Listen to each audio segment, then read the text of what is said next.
Қайырлы күн достар, менің каналыма қош келдіңіздер. Бүгін сіздермен бақшамнан жинаған таңқурайлардан өте дәмді, иісі мүңкіп тұрған, өз түсін жоғалтпайтын керемет тосап жасайтын боламыз. Достар, менің каналымда одан басқа көптеген рецепттер бар. Қысқыға дайындық, махиеті, компоттар, вареньелер, сонымен қатар күнделікті тағамдар, сүттен жасалатын тағамдар. Қарап көрсеңіздер болады. Алдымен таңқурайларымызды сумен жуып, ішіндегі қоқыстарынан тазалаймыз.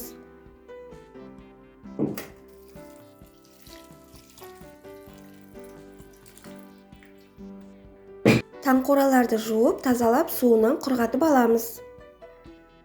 Таңқурайдың өзі тәтті болғандықтан көп қантты қажет етпейді. Сондықтан да 1 келіге 800 граммдай қант салсаңыз болады. Мен көзбен 2 үлкен стаканмен қант салдым.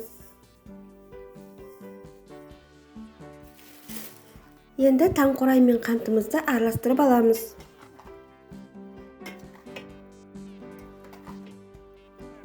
Таңқурайымыздың суы шыққанша 5-10 минутқа қойып қоямыз. Көріп тұрғандарыңыздай таңқурайдың суы бөліне бастады. Енді тағы да 1-2 рет араластырып жіберіп, газға жай отқа қоятын боламыз. Тосабымыз қайнап шыққанда бетіне шыққан көбіктерін алып тастаймыз.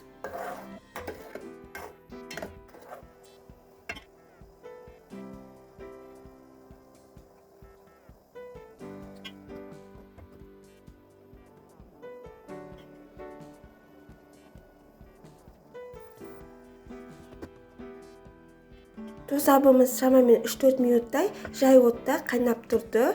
Енді соңғы рет газдың астын қаттыға қойып бір қайнатып аламыз. Газдың астын сөндіреміз.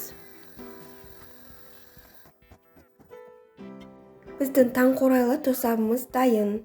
Таңқурайлы тосапты ысылай банкілерге құятын боламыз. Банкіні алдын ала стерильдеп, қақпақтарын суда қайнатып алдым. Біздің тосабымыз суығаннан кейін қоюлана түседі. Міне достар, таңқурайлы тосабымыз дайын. 2 банкіге 1 литрдің үстінде тосап шықты. Өте дәмді, иісі мүңкіп тұр, айтып жеткізу мүмкін емес, және әп-әдемі өз түсін сақтап қалды. Достар, осы рецептпен сіздер де жасап көріңіздер. Бұл тосап біздің отбасымыздың қатты жақсы көріп жейтін тосаптарымыздың бірі. Қыста пайдалы әрі дәмді. Астарыңыз дәмді болсын. Келесі кездескенше сау болыңыздар.